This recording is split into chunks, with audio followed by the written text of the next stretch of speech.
Bismillahirrahmanirrahim. Itu orang yang sangat jengkel sekali dengan Hamzah. Dan orang ini sebenarnya Jubair bin Mut'im, ya. Jubair bin Mut'im ini punya paman terbunuh pada saat itu di Badr dan dibunuh oleh Hamzah.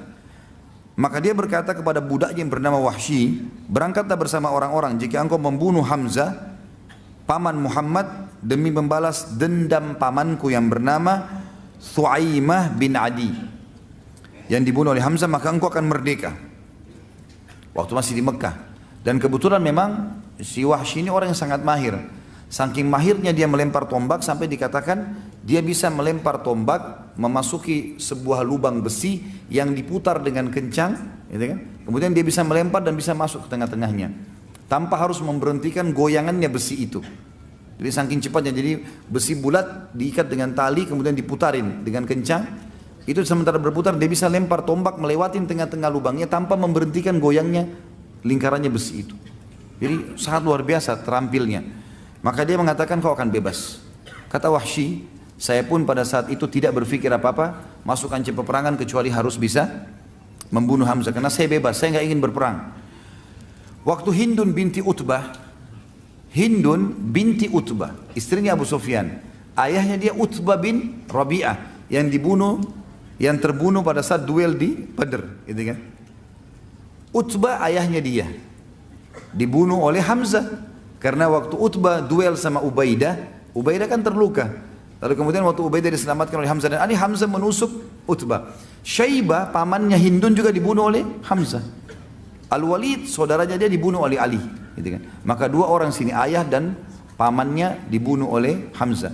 Maka dia pun memanggil Wahsy sambil mengatakan, hai Wahsy, selain majikanmu Jubair bin Mut'im yang akan menjanjikan kau bebasan, kamu lihat ini perhiasan saya, dikeluarin satu kotak penuh perhiasan yang mahal sekali. Karena dia ratu Mekah. Ini semua jadi milikmu, asal kau bunuh Hamzah.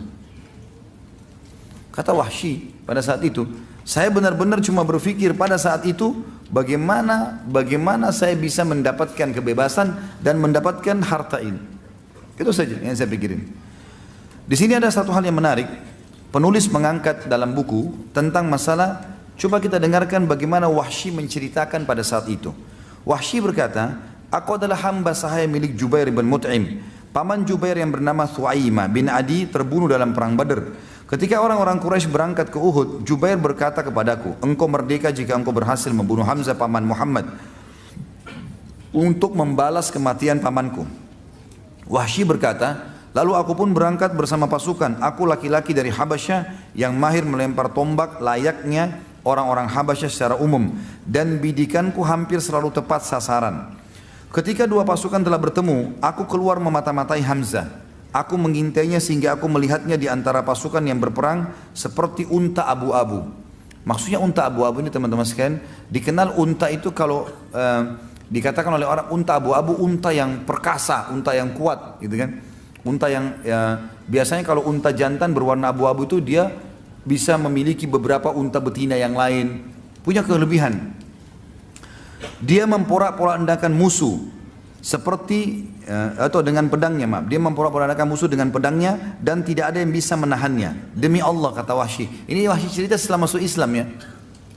Dia mengatakan, demi Allah saat itu aku sedang mengincarnya dan menginginkannya. Aku bersembunyi di balik pohon atau batu agar dia mendekat kepadaku.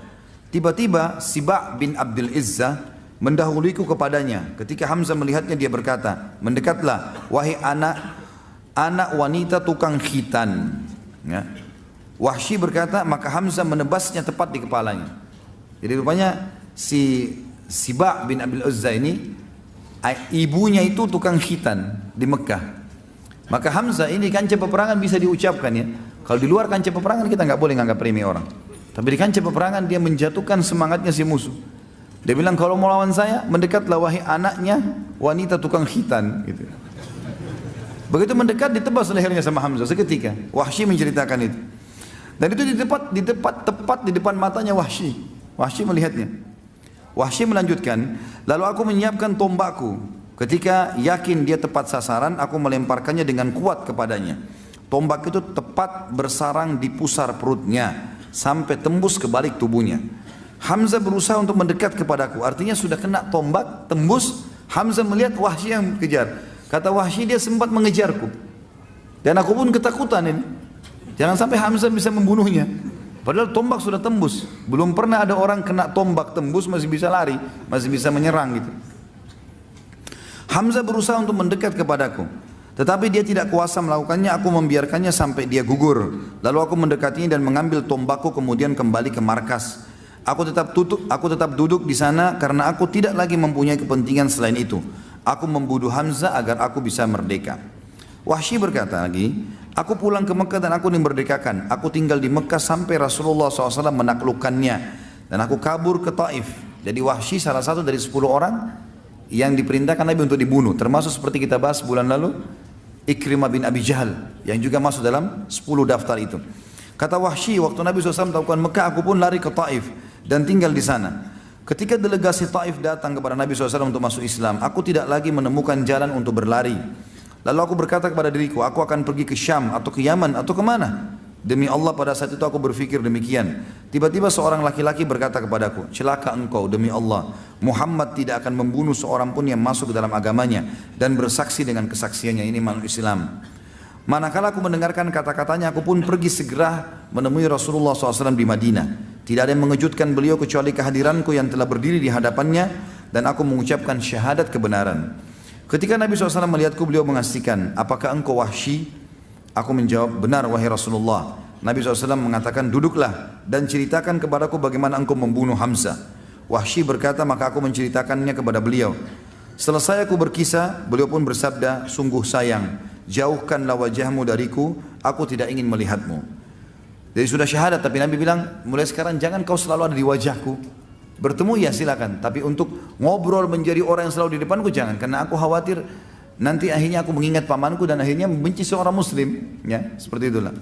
Wahsy berkata, setelah itu aku selalu menghindar dari Rasulullah SAW sehingga beliau tidak melihatku sampai beliau pun wafat. Wahsy berkata, masih lanjutan satu paragraf lagi, ketika kaum muslimin berangkat untuk menyerang Musailamah al-Kadzdzab. Jadi di zaman Nabi SAW meninggal ada orang yang mengaku sebagai nabi tapi dusta, namanya Musailamah al-Kadzdzab. Aku berangkat bersama mereka setelah syahadat tadi ya, membawa tombak yang dulu aku gunakan untuk membunuh Hamzah. Ketika kedua pasukan bertemu, aku melihat Musailamah dengan pedang di tangannya. Demi Allah aku tidak mengenalnya. Tiba-tiba seorang laki-laki Ansar mengincarnya dari sisi yang lain. Masing-masing dari kami mengincarnya. Ketika pulang itu pun tiba, aku melepaskan tombakku dan menancap tepat di tubuhnya. Lalu orang Ansar itu melengkapinya dengan menebasnya dengan pedang. Hanya Allah yang mengetahui siapa dari kami yang membunuhnya. Jika aku yang membunuhnya, maka aku telah membunuh sebaik-baik orang setelah Rasulullah SAW, yaitu Hamzah. Dan aku juga telah membunuh seburuk-buruk orang, maksudnya adalah Musailamah al-Kadzdzab. Dan ini sanadnya kuat, disebutkan oleh Ibnu Hisham dalam kitab sirahnya, Ibnu Athir juga dalam Usudul Ghabah, dan Ibnu Abdul Bar juga dalam Al-Isti'ab, ya. Dan seterusnya ada beberapa orang yang menyebutkan masalah ini. Dalam riwayat lain teman-teman sekalian dikatakan Wahsy berkata, pada saat aku berusaha menombak Hamzah, maka aku ketakutan karena dikejar olehnya. Kemudian aku pun berusaha melemparnya dari jarak jauh. Sampai akhirnya tombak itu tersasarkan ke perutnya dan tembus ke belakang. Dia pun sempat mengejarku dan aku ketakutan jangan sampai Hamzah mendapatiku. Itu tambahan riwayat. Riwayat yang lain, riwayat juga tambahan di akhirnya mengatakan, aku pun pada saat itu gelisah semenjak Nabi SAW tidak mau melihat wajahku. Nah, artinya Wahsy untuk menghindar, ya.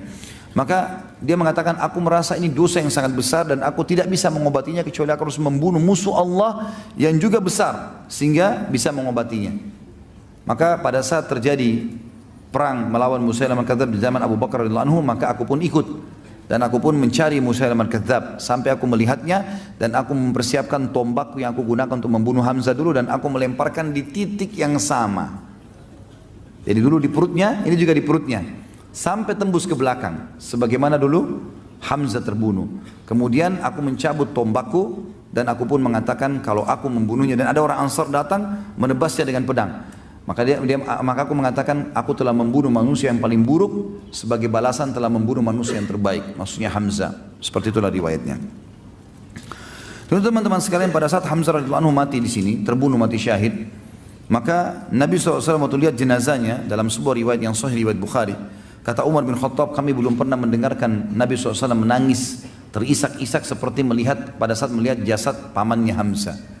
Ternyata muslimin terdesak pada saat perang sudah mulai banyak yang kalah, maka muslimin terdesak dan Nabi SAW kita tahu dipukul oleh Ibnu Qami'ah, ya, sampai pelipis beliau berdarah alaihissalam, pipi beliau tertancap dengan besi, ya, sampai Abu Talha menarik dengan giginya, gitu kan.